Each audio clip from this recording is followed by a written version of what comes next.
జగన్మోహన్ రెడ్డిగా ఓటమి చెందాడు. Why not 175 అంటూ ఇష్టానుసారంగా మాట్లాడినటువంటి వైకాపా నేతలందరూ కూడా మట్టి కరిసినటువంటి పరిస్థితి. మంత్రులందరూ చిత్తుగా ఓడిపోయారు. నిన్న కనుక చూస్తే కౌంటింగ్ కేంద్రాల దగ్గర దాదాపు 50% కూడా కౌంటింగ్ పూర్తి అవ్వకముందే అనేక మంది వైకాపా అభ్యర్థులు కౌంటింగ్ కేంద్రాల నుంచి నిష్క్రమించారు. సో ఏపీలో ప్రజలు ఇచ్చిన తీర్పు దేశం మొత్తం ఏపీ వైపు చూసేలా చేసింది. 9వ తారీఖు విశాఖలో ప్రమాణ స్వీకారం చేస్తానన్నటువంటి ఏపీ ముఖ్యమంత్రి జగన్మోహన్ రెడ్డి చివరికి ప్రతిపక్ష హోదాని కూడా కోల్పోయి ఒక సామాన్యమైన ఎమ్మెల్యేగా మిగిలిపోవాల్సి వచ్చింది. నిన్నటి వరకు వైఎస్ జగన్మోహన్ రెడ్డి ఆంధ్రప్రదేశ్ ముఖ్యమంత్రి, నేడు వైఎస్ జగన్మోహన్ రెడ్డి పులివెందుల శాసనసభ్యులు, కేవలం ఒక ఎమ్మెల్యేగానే మిగిలిపోయిన పరిస్థితి ఉంది. అయితే ఎమ్మెల్యేగా పవన్ కళ్యాణ్ మెజార్టీని కూడా క్రాస్ చేయలేనటువంటి పరిస్థితి పులివెందుల్లో జగన్మోహన్ రెడ్డికి ఏర్పడటంతో నిన్న ప్రెస్ మీట్లో సైతం కూడా జగన్మోహన్ రెడ్డి కన్నీటి పర్యంతమయ్యారు. పులివెందుల పులి కంటతడి పెట్టింది, రాయలసీమ సింహం వెక్కి ఏడ్చింది. తండ్రి చనిపోయిన నాడు కూడా కంటతడి పెట్టనటువంటి ఆ గుండె ఎన్నికల్లో ఓడిపోయేసరికి విలవెల్లాడింది. మొత్తానికి కనుక చూస్తే ప్రజలిచ్చిన తీర్పు ఆంధ్రప్రదేశ్కి సంబంధించి ఎన్డీఏ కూటమికి పట్టం కట్టిన విధానం చూస్తే నా భూతో నా భవిష్యత్, ఇక మీద ఎన్నడూ ఇలాంటి తీర్పులు ఏ రాష్ట్రంలోనూ రావు అన్నంత రీతిలో ఇచ్చిన పరిస్థితి. నిన్నటి వరకు వైకాపాకి 151 మంది అసెంబ్లీలో ఎమ్మెల్యేలుంటే నేడు కేవలం 11 మంది మాత్రమే ఉన్నారు. నిన్నటి వరకు జనసేనకి గెలిచిన ఎమ్మెల్యే కూడా వైకాపా లాక్కుంటే నేడు జనసేనకి 21 మంది శాసనసభ్యులు అసెంబ్లీలో ఉన్నారు. సో అసెంబ్లీలో 2వ అతిపెద్ద పార్టీగా అవతరించింది జనసేన పార్టీ. చివరికి ప్రతిపక్ష హోదాను కూడా కోల్పోయి కుప్పకూలిపోయింది వైఎస్ఆర్ కాంగ్రెస్ పార్టీ. ఇది కళా నిజమా అనే రీతిలో 24 గంటల్లో అన్నీ కూడా తారుమారైపోయినటువంటి పరిస్థితి.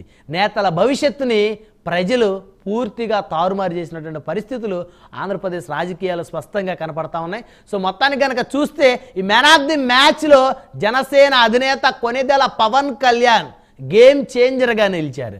ఎప్పుడైతే జగన్ నీ కంచు కోటను బద్దలు కొడతా అని అన్నారో బద్దలు కొట్టి చేసి చూపించారు.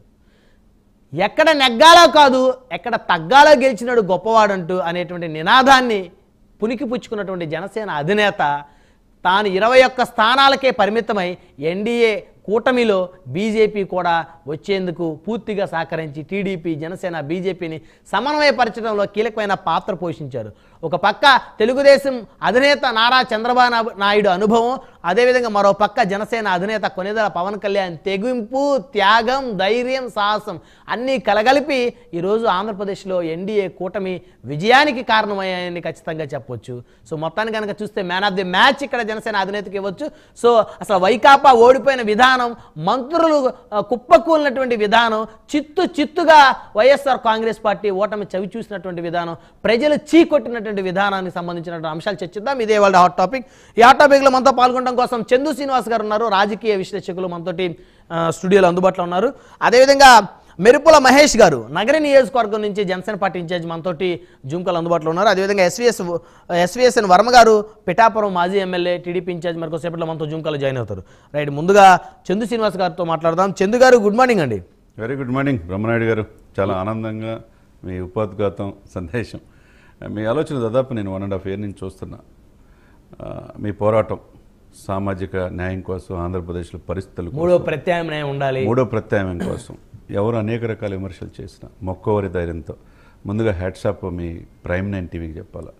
అంటే శాటిలైట్ ఛానల్లో ఎవరు కూడా పవన్ కళ్యాణ్ గారిని, ఈ కూటమిని కానీ చూపలేని పరిస్థితిలో పవన్ కళ్యాణ్ గారు ప్రతి విషయం ఎప్పటికప్పుడు మినిట్ టు మినిట్ ప్రచారం చేసింది మీరు.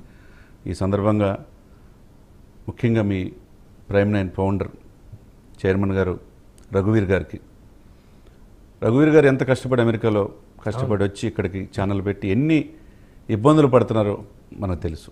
అనేక రకాల ఈ ఛానల్ ప్రసారాలు ఆపాలని చూశారు, కానీ అది కూడా చేయలేకపోయారు. అధికార పక్షాన్ని ఎవరు ఎదుర్కోలేని విధంగా మీరు ఎదుర్కొన్న తీరు prime 9 satellite channel one and only మీరు మాత్రమే సపోర్ట్ చేశారు. ఆ తర్వాత మొన్న ఈ మధ్య గెలుపు దగ్గరగా ఉన్నారని మిగతా ఛానల్స్ వచ్చినాయి. కానీ ఈ సందర్భంగా మీ చైర్మన్ రఘువీర్ గారికి, CEO రావు గారికి, బ్రహ్మనాయుడు గారికి మీకు ప్రత్యేక కృతజ్ఞతలు. ఎందుకంటే ఒక బ్రదర్గా చెప్తున్నా, రాష్ట్రంలో అదే ఆంధ్రప్రదేశ్లో నేను పుట్టాను కాబట్టి చాలాసార్లు పవన్ కళ్యాణ్ రోల్ ఏంటి, పవన్ కళ్యాణ్ గేమ్ చేంజరు, జాతీయ రాజకీయాల్లో ఏ విధంగా ట్రబుల్ షూటర్గా అవుతున్నాడని చెప్పి చాలా సందర్భాల్లో మనం చెప్తే చాలామంది అవహేళన చేసిన వాళ్ళు ఉన్నారు, మాట్లాడిన వాళ్ళు ఉన్నారు, అరమేసం తీసుకుంటా ఉన్నారు, కనపడనన్నారు. వాళ్ళందరూ కనపడలా, వాళ్ళందరూ కనుమరుగైపోయారు. విమర్శించిన మంత్రులందరూ కూడా వెళ్ళిపోయారు. ఇప్పుడు చూస్తే ఆంధ్రప్రదేశ్ నవశకం, చరిత్ర ఎరుగని విజయం ఇది. చూసుకోండి, ఉత్తరాంధ్రలో ఊడ్చేసింది కూటమి, తర్వాత కోస్తాలో కుమ్మేసింది, రాయలసీమలో రచ్చరచ్చ చేసేసింది. ఎవరు ఇక్కడ ఎంటైర్ ఎపిసోడ్లో hero man of the match కావచ్చు, గేమ్ చేంజర్ కావచ్చు, పొలిటికల్ స్టార్ కావచ్చు, one and only Pawan Kalyan. దానికి నిజాన్ని నిర్భయంగా చెప్పింది ప్రైమ్ 9. నేను ఈరోజు చెప్తున్నానండి, మీ టైం తీసుకొని, రఘువీర్ గారి టైం తీసుకొని ఈ 2-3 రోజుల్లోనే మా వెనక నేను యాజ్ అడ్వకేట్గా నేనే కాదు, డాక్టర్స్ ఉన్నారు, ఇంజనీర్స్ ఉన్నారు, ఐటీ పీపుల్ ఉన్నారు, ఒక 10 మంది కలిసి వచ్చి ఇదే ఛానల్లో లైవ్లో మీ గురించి చెప్పాలి. మీరు నిలబడిన తీరు ఆంధ్రప్రదేశ్ ప్రజల కోసం, ఆంధ్రప్రదేశ్ ప్రజల భవిష్యత్తు కోసం ప్రైమ్ 9 ఏ విధంగా నిలబడిందనేది నేను చెప్పాలి. నాతో పాటు మిత్రులు కూడా రఘువీర్ గారిని, చైర్మన్ గారిని. ఎందుకంటే మొక్కవని ధైర్యం సార్, ఎవరు సపోర్ట్ లేదు మీకు. కోట్లాది రూపాయలు నెలకు ఎంత ఖర్చు అయిందో కూడా తెలుసు. ఛానల్ మెయింటెనెన్స్కి జీతాలు లేని పరిస్థితి నుంచి ఏ విధంగా ఎదురుపెట్టి ఛానల్ నడిపారు. ఒక కాజ్ కోసం, ఒక పవన్ కోసం, ఒక పవన్ తర్వాత కూటమిని ఎమర్జీ అయిన తీరు ఈ రాష్ట్రంలో ఈరోజు ఇంత ఘన విజయం సాధించడంలో మీడియా పాత్ర లేదంటారా? దాంట్లో ప్రైమ్ 9 ఫస్ట్ ప్లేస్లో ఉందని చెప్పడానికి ఎటువంటి అతిశయోక్తి లేదు. చాలామందికి వీక్షకులకి తెలుసు. లైవ్ కూడా మిగతా చాలా ప్రైమ్ ఛానల్స్ అన్నిటికంటే భిన్నంగా ప్రైమ్ 9 ఉంటుంది. ఎప్పుడు లైవ్లో ఎక్కువ మంది వీక్షకులు చూస్తుంటారు. చాలా ఈ సందర్భంగా అది గుర్తొచ్చింది. విత్ ఇన్ షార్ట్ టైంలోనే ఈ సక్సెస్లో మీ పాత్ర చాలా ఉంది. మిమ్మల్ని సత్కరించుకుంటాం. ఇకపోతే మీరు చెప్పిన పాయింట్ ఆఫ్ వ్యూలో బ్రహ్మనాయుడు గారు మొత్తం చెప్పారు. వైఎస్ రాజశేఖర రెడ్డి గారు కుమారుడిగా వైఎస్ రాజశేఖర గారు చేసిన పరిపాలన వాళ్ళ నాన్న మించి పరిపాలన చేస్తారనుకొని 151 సీట్లు ఇచ్చారు, 22 మంది ఎంపీలు ఇచ్చారు. ఎందుకు ఇంత దారుణమైన పరిస్థితి వచ్చింది? దీని అంతటి కారణం ఏంటి అంటే ఆయన ఏం చేయలేడని అర్థమైపోయింది ప్రజలకి. నియంతృత్వ ధోరణి ఒకటే. ప్రగతి భవన్కి మనం ఎప్పుడు మాట్లాడుకుంటాం, ప్రజలకి ఎంత దూరం అయిందో తాడేపల్లి ప్యాలెస్కి ప్రజలకి అంత గ్యాప్ వచ్చేసింది. నేను అనే అహం ఎప్పుడు మంచి పద్ధతి కాదు. నేను ఏదైనా చేయగలను, నా బొమ్మ అంటే ఒకసారి చూస్తారు తప్పితే రెండోసారి చూసే పరిస్థితి లేకపోబట్టి ఈరోజు 151 సీట్లకి నుంచి 11 సీట్లకి పరిమితమైందంటే పవన్ కళ్యాణ్ చూడండి, నేను ఎక్కడ జగన్ నిన్ను అధపాతాలకి తొక్కపోతే నా పేరు పవన్ కళ్యాణ్ కాదు, నా పార్టీ జనసేన కాదన్నాడు తాడేపల్లి గౌడంలో.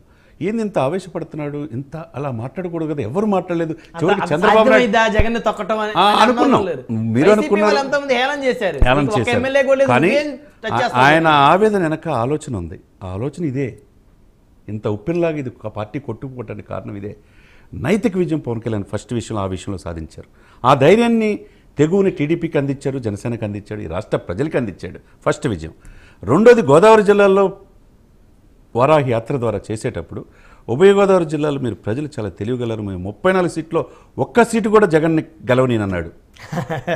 ఇప్పుడు ఈస్ట్ గోదావరిలో 0, వెస్ట్ గోదావరిలో 0.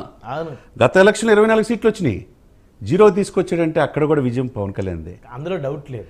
రెండోది, మీరు చెప్పిన పాయింట్ ఆఫ్ వ్యూలో నేను ఈ కూటమి కట్టుకట్టుని వీళ్ళు కలవరని అన్నాడు. అవును, దత్తపుత్రుడు అన్నారు, 4 పెళ్లిళ్ళు అన్నారు. పవన్ కళ్యాణ్ గారికి శుభాకాంక్షలు చెప్పాడు కదా. ఫస్ట్ టైం ఆయన నాటి నుంచి చాలా సుదినం సార్. చందు గారు, పవన్ కళ్యాణ్ అనే పేరు అనేది ఎప్పుడు రాలేదు సార్. పవన్ కళ్యాణ్ గారు శుభాకాంక్షలు అన్నాడంటే ఆయనలో ఇప్పుడు పులివెందుల పులి కాదు, ఒక ఎమ్మెల్యే, ఆయనలో పరివర్తన ఏందనేది అర్థమవుతుంది. ఇకపోతే అండి, పరివర్తన కాదులేండి, ఆయన చేసింది ఆయన స్కాములు మొత్తం బయటికి. ఇంకొక విజయం పవన్ కళ్యాణ్ ఏం చేశాడంటే, ఈయన్ని కనీసం ప్రధాన ప్రతిపక్ష హోదా లేకుండా చేశాడు సార్. 151 సీట్లు 11 సీట్లు కన్ఫర్మ్ చేయడానికి కారణం చంద్రబాబు నాయుడు గారు అనుభవం ఒకటైతే పవన్ కళ్యాణ్ గారు తెగువ. అవునంటారా కాదంటారా? ఇంకొక విషయం నాకు డౌట్, రాజశేఖర రెడ్డి గారు చనిపోయినప్పుడు కూడా కళ్ళమ్మటి నీళ్లు రాని జగన్మోహన్ రెడ్డి గారికి ఈరోజు ఆయన ఓడిపోయేసరికి ఎందుకు వచ్చింది? వివేకానంద రెడ్డి గారి అంత అంటే అత్యంత దారుణమైన ఆ హత్యాకాండం చూసి కూడా అయ్యో మా బాబాయ్ని ఇలా చంపేశారే, నేను ఉన్నట్టయితే కాపాడుకునేవాడిని అని కళ్ళమ్మటి నీళ్లు రాని ఆ మనిషికి తాను ఓడిపోతే కళ్ళమ్మటి నీళ్ళు ఎలా వచ్చాయి సార్? అంటే ఇక్కడండి, ఆయన తన మన ఏముండదు రాజకీయాల్లో, తానే బాగుండాలి నేనే అనేది తండ్రి, బాబాయ్, చెల్లి, అంటే ఎవరు చెప్పినా ఏనని ఆయన స్వభావం కావచ్చు, ఏదైనా కావచ్చు. సరే, ఆయన వ్యక్తిగత ఇది. మనం ఆయన ఓడిపోయిన తర్వాత ఏమనుకున్నామంటే, సరే నేను చేసిన తప్పులు సరిదిద్దుకుంటాను, మా మంత్రులు ఎమ్మెల్యేలు పనితీరు మార్చుకుంటాం, ప్రజలకి ఎందుకు చేరుకోలేకపోయాం, ఆ విధంగా వెళ్తానని చెప్తే బాగుండేది. కానీ ఇంతమందికి ఇన్ని లక్షలు నేను కోట్ల రూపాయలు నేను చేశాను, నాకు ఎందుకు చేయలేదు అర్థం కావట్లేదు అని చెప్పి ప్రజల మీదే వేయటం, అది బావాల ఆ పాయింట్ ఆఫ్ వ్యూలో. ఇకపోతే ప్రజలను మోసం చేసిన ముఖ్యమంత్రి లేడు, ముఖ్యమంత్రిని మోసం చేసిన ప్రజలు ఆంధ్రప్రదేశ్లో ఉన్నారంటూ ఈ వైకాపా పేటీఎం బ్యాచ్ ఏదైతే ఉందో వాళ్ళు మరీ ఉన్మాదానికి పాపం వీళ్ళ వల్లే ఆయన ఈ పరిస్థితికి వచ్చాడు, వీళ్ళని కంట్రోల్ చేయలేక. ప్రజలు చాలా గొప్ప నిర్ణేతలు సార్. ఇక్కడ దేనికి గేదెలు కాసుకునే వాడికి ల్యాప్టాప్ ఇస్తే ఏం చేస్తాడు చందు గారు? ఏం చేయగలడు? ఏమీ చేయలేడు. ల్యాప్టాప్ ఉన్నోడికి గేదెలు ఇస్తే ఏం చేస్తాడు? ఒక సాఫ్ట్వేర్ ఇంజనీర్కి ఏమీ చేయలేడు. అట్లానే జగన్మోహన్ రెడ్డి గారు గేదెలు కాసుకునే వాళ్ళకి చాలా మందికి మాట్లాడేటువంటి అవకాశం ఇచ్చి పెద్ద పెద్ద పదవులు ఇచ్చి స్పీకర్లుగా వాళ్ళని కూర్చోబెట్టి వాళ్ళ ఇష్టానుసారంగా బూతులు మాట్లాడుతూ ప్రతిపక్ష నేతల మీద, ఇష్టానుసారంగా వాళ్ళ కుటుంబ సభ్యుల మీద, ఇంట్లో ఆడవాళ్ళ మీద అదే పనిగా టీవీ చర్చల్లో మాట్లాడటం మొదలుపెట్టాడు. సో ఆయన ఆ రోజే వీళ్ళని ఎక్కడ ఉంచాలో అక్కడే ఉంచాలని చెప్పేసి ఆలోచించినట్లయితే ఆయనకి పరిస్థితి. నిజంగా ఒక విషయం చందు గారు, సామాజిక సమీకరణాలు జగన్మోహన్ రెడ్డి గారు అమలు చేశాడు. కాపులకిన్ని, కమ్మలకిన్ని, రెడ్లకిన్ని, బీసీలకిన్ని సీట్లు ఇచ్చాడు, పదవులు ఇచ్చారు, కానీ పవర్స్ ఇవ్వలేదు. పవర్స్ ఏమో సొంత కులం గుప్పెట్లో పవర్స్ పెట్టాడు. ఈ గేదెలు కాసుకునే బ్యాచ్ మొత్తానికేమో మాట్లాడేటువంటి అవకాశంగా వాళ్ళకి రకరకాల పదవులతోటి ప్రతిపక్షాలని అమనాభూతులు తిట్టండి అని చెప్పేసి వాళ్ళని దేశం మీదకి వదిలాడు. సో వాళ్ళ వల్ల చివరికి ఈరోజు 11 స్థానాలకు పరిమితమయ్యాడు. ఇప్పుడు వాళ్ళందరూ ఎవరు కనపట్లేదు అక్కడ. ఒక్కళ్ళు కూడా లేరు సార్, ఒక జెండా కనపడి ఒక్కళ్ళు లేరు. ఎక్కటి సార్ బ్రహ్మనాయుడు గారు ఎప్పుడు కూడా అహం పనికిరాదు రాజకీయాల్లో. నేను we are the custodian of the state. మీరు ఈ యొక్క రాజ్యానికి అధిపతిలాగా ఉండాలి తప్పితే రాజ్యాలు ఎవరు నాకు కలిసి చెప్పలేదు, నేను చెప్పింది వినాలనేది రాజరికం కాదు, ఇది ప్రజాస్వామ్యం. ఇకపోతే ఇంకొక మాట మీరు ఇంకోటి చెప్పారు ఇందాక, చివరికి 21 సీట్లు అతిపెద్ద పార్టీగా, రెండో పార్టీగా జనసేన ఆవిర్భించింది. 11 సీట్లకే ప్రధాన ప్రతిపక్ష హోదా కోల్పోయింది. అక్కడ కూడా దెబ్బతీసింది పవనే. ఇంకా మూడోది అతి ముఖ్యంగా పులివెందుల్లో ఆయన మెజారిటీ 61,687 ఓట్లు. పవన్ కళ్యాణ్ గారి మెజారిటీ 70,279 ఓట్లు. నేను చాలా డిస్కషన్లో బ్రహ్మనాయుడు గారు చింత ఎవరో ఉన్నారు, ఒకళ్ళు వస్తారు వైసీపీ వాళ్ళు, నేను చెప్పా, నేనేమన్నాను, నేను తర్వాత ఇంకొక అతను హైకోర్టు న్యాయవాది అని ఇంకొకళ్ళు పేరేంటో మీరు సింగళూరు గారిని కూడా తీసుకొచ్చినప్పుడు ఏమన్నాను నేను మొన్న, 60-70 మెజారిటీ అంటే చిలక పలుకులు ఈ చెప్పొద్దు అన్నాడు ఆయన. పాపం విమర్శించాడు, వస్తాడు అంటే ఇప్పుడు 70,000 వచ్చిందిగా. ఇప్పుడు చంద్ర గారు పవన్ కళ్యాణ్ గారిని చూడాలంటే జగన్మోహన్ రెడ్డి గారు ఇలా తలెత్తి చూడాల్సిందేగా, ఇలా చూడాలా అంటే మామూలుగా అంతే కదా. ఎందుకంటే ఈయన 11 కదా, ఆయనకి 21 పోటీ చేస్తే 27 గెలిచాడు. 175 పోటీ అంటే 175 సింహాలు పోటీ చేస్తే మరి దాదాపు 11 సింహాలే గెలిచింది. మిగతా 164 సింహాలు ఏమైనా చందు గారు? గ్రామ సింహాలు సార్, గ్రామ సింహాలు. జనాలు వాటిని పులివెందుల సింహాలు అనుకున్నాయి, రాయలసీమ సింహాలు అనుకున్నాయి, గ్రామాల్లో ఉండిపోయింది. సరే ఇదొకటి చేసుకుందాం. ఇదే రాయలసీమ గడ్డలో గత ఎలక్షన్లో 49 వస్తే ఇప్పుడు 7 సీట్లకే పరిమితం అవటం ఏంటి?